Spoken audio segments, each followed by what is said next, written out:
ආයුබෝවන් කියලා පිළිගන්නවා MDR සිලෝන් YouTube channel එකට.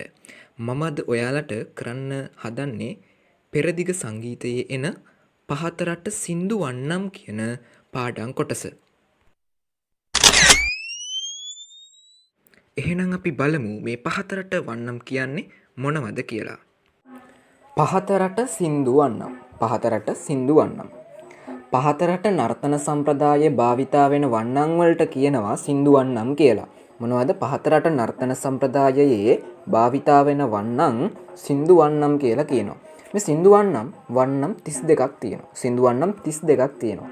මුල් කාලේ මේ සින්දු වන්නම් ගායනය සඳහා පමණයි භාවිතා වෙලා තියෙන්නේ.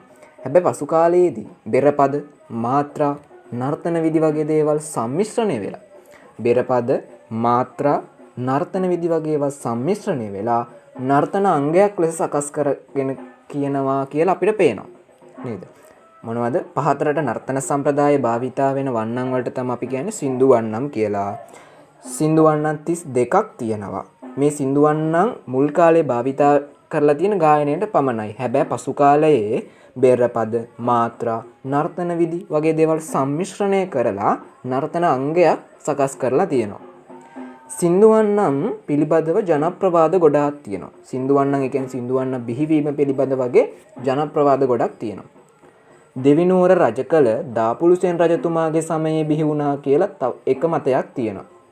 ඒ කියන්නේ මේ දෙවිනුවර දාපුලුසෙන් කියන්නේ මේ රජතුමා දකුණු ප්‍රදේශයේ තමයි පාලනය කරලා තියෙන්නේ. කොහොම වුණත් මේ රජතුමාගේ රාජ්‍ය කාලයේ මේ රජතුමා සින්දු වන්නම් ගායනා කරමින් උපුල්වන් දෙවොලේ නර්තන හා වාදන පැවැත් වූ බවට පවසලා තියෙන ඔය කට්ටිය. මොනවද? මේ රජතුමා උපුල්වන් දේවාලයේ නර්තන සහ වාදන පැවැත් වූ බවට මත තියෙනවා. ඒ වගේම තවත් මතයක් තමයි දඹදෙණිය රජ කරපු කලිකාල සාහිත්‍ය සර්වඥ පණ්ඩිත දෙවන පරාක්‍රමබාහු රජතුමා සින්දු වන්නම් රචනා කරලා සින්දු වන්නම් එයා රචනා කරලා ඒවා ගායනා කරමින් දෙවිනුවර උපුල්වන් දේවාලයට පුද පූජා පැවැත්වූ බව ජනප්‍රවාද එනවා. දඹදෙණිය රජ කරපු දෙවෙනි පරාක්‍රමබාහු රජතුමා. ඒ කියන්නේ යාට හඳුන්වපු නමන්නේ කලිකාල සාහිත්‍ය සර්වඥ පණ්ඩිත කියලා. ඒ රජතුමා සින්දු වන්නම් රචනා කරලා ඒවා ගායනා කරමින් දෙවිනුවර උපුල්වන් දේවාලයට පුද පූජා පැවැත්වූ බවට ඒ එක මතයක් තියෙනවා ජනප්‍රවාදේ. ඒ වගේම තවත් මතයක් තමයි බරණ කියලා ගණිතයෙක්ට වැළඳුණු කුෂ්ඨ රෝගයක් සුවපත් කර ගැනීම සඳහා ඔහු විසින් සින්දු වන්නම් රචනා කරලා කියලා කියනවා. බරණ කියලා ගණිතයාට වැළඳුණු කුෂ්ඨ රෝගයක් එයාට සුවපත් කරගන්න ඕන වෙනවා. ඒ සුවපත් කරගන්න ඕන නිසා එයා ඒ සින්දු වන්නම් රචනා කරලා තියෙනවා.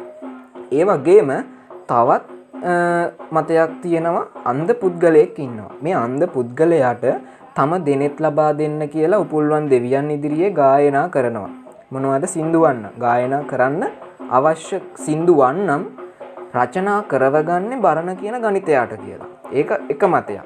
හැබැයි එහෙම ගායනා කරාට පස්සේ ඒ අන්ධ මිනිසයාගේ ඇස් පෙනුණා කියලා කියනවා.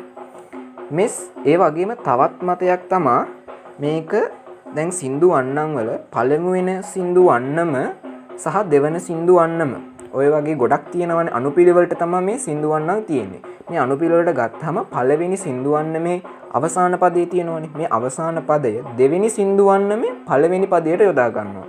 මෙන්න මේහෙම අනුපිළිවෙලකට සින්දු එකිනෙකට සම්බන්ධ වෙලා තියෙන නිසා මේක සින්දු වන්නම් කියලා හඳුන්වනවා කියලා සමහරු කියනවා. ඒ හින්දා මේවට සින්දු වන්නම් කියනවා කියලා තවත් කට්ටියක් කියනවා. ඒ වගේම මේ සින්දු වන්නම් වල විශේෂත්වයක් තමයි තාලයක් සහ වෘත්තයක් තිබීම. සින්දු වන්නම් වල විශේෂත්වයක් තමයි තාලයක් සහ වෘත්තයක් තිබීම. කොණ්ඩනාචි තාලය ගහකාරක වෘත්තය. විෂ්ණු තාලය රාග වෘත්තය. නළු ගීතිකා තාලය වෙට්ටික්පත්තු වෘත්තය. ඔන්න ඔහොම තියෙනවා. පහත රට සින්දු වන්නමක් අපි කොටස් 4කට බෙදනවා. පහත රට සින්දු වන්නමක් කොටස් 4කට බෙදනවා. බෙරපදය, තානම, කවිය, ඉරට්ටිය. බෙරපදය, තානම, කවිය, ඉරට්ටිය කියලා පහත රට සින්දු වන්නම් කොටස් 4කට බෙදනවා. මේ පහතරට සින්දු වන්නම් වල ස්වර ශේෂ්ත්‍ර ගොඩාක් පටුයි. ස්වර ශේෂ්ත්‍ර ගොඩාක් පටුයි. ඒ වගේම සරල වගේම ගොඩක් ගැඹුරු බස්වහරක් යොදාගෙන තියෙනවා.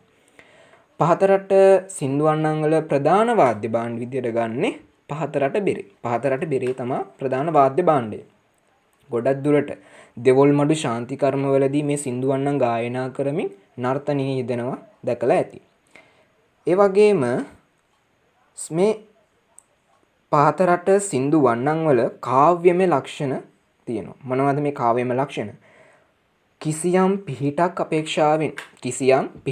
අපේක්ෂාවෙන් අදෘශ්‍යමාන දෙවියන් ඉදිරියේ ගායනා කිරීම සඳහා රචිත දේව භක්තිය මැනවින් පිළිබිඹු කරනවා කියන වගේ කාව්‍යමය ලක්ෂණ තියෙනවා. මොනවද ඒවා ව්‍යුත්පන්න කරොත් කිසියම් පිහිටක් අපේක්ෂාවෙන් තමයි මේවා රචනා කරලා තියෙන්නේ. ඒක කාව්‍යමය ලක්ෂණයක්. කිසියම් පිහිටක් අපේක්ෂාවෙන් රචනා කරලා ගායනා කරනවා.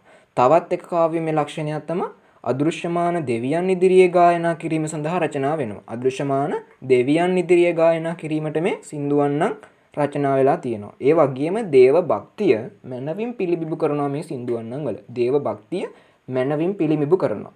මෙන්න මේ වගේ කාව්‍යමය ලක්ෂණ, මේ වගේ තියෙන කාව්‍යමය ලක්ෂණ ප්‍රබන්ධ කරලා සින්දු වන්නම් කියලා අපි කියනවා. මොන්න මේ ආකාරයට තමයි සින්දු වන්නම් කියලා අපි කියන්නේ. මේ සින්දු වන්නම් වලට පහතරට සින්දු වන්නම් වල කවියක් තියෙනවා O level වලට. O level සාමාන්‍ය පෙළට. සේවිත පාද සරෝරුහ කියන ගීතය. ඒක තමයි පහතරට සින්දු වන්නම් වල තියෙන O level වලට තියෙන ගීතය. පහතරට සින්දු වන්නම්ක් කියන්නේ මොකක්ද? එතකොට පහතරට නර්තන සම්ප්‍රදාය භාවිත වෙන වන්නම් වලට තමයි අපි ඔන්න සින්දු වන්නම් කියලා කියන්නේ. මම හිතනවා මේ පාඩම් කොටස හැමෝටම හොඳට තේරෙන්න ඇති කියලා. එහෙනම් හැමෝටම නමෝ බුද්ධාය.